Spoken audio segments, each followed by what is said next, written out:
Trump tells Microsoft and Google to stop hiring Indians. You know, stop getting them from Calcutta, stop outsourcing everything to Hangzhou, and quit going to Ireland for your corporate profits. That's what he said at an AI summit in Washington, D.C.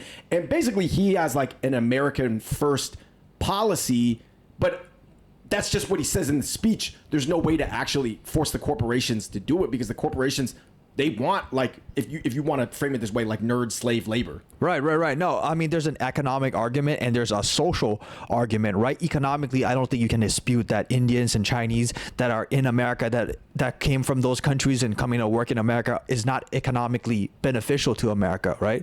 But on a social aspect, I guess you can still make the argument that they might not assimilate to American culture as well. Or you might say that particularly, like, I guess, native-born white American guys are being left out of a critical field of, like, tech and AI development. Right. Whereas, like, yeah, I think white guys are going to be fine in, like, real estate and marketing, which tend to be more, like, network-based from the old dog networks.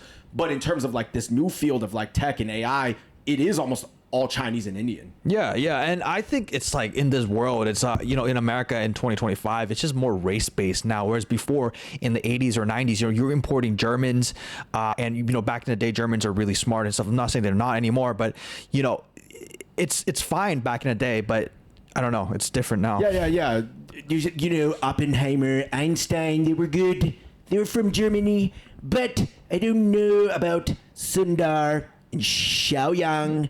I don't know if I trust them quite as much. What do you think that is? I mean, I just think that obviously Chinese, they think they're going to take the information and give it back to the Chinese government or Chinese companies. And for Indians, maybe they feel like their culture is just really different.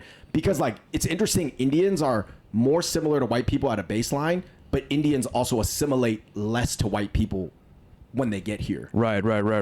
And what's interesting is that last argument I just want to say is, like, I remember maybe back in the day, you guys can fact check this, but Russians were having a hard time immigrating to the U.S. too, right? Yeah, I would say still to this day, they don't really trust them.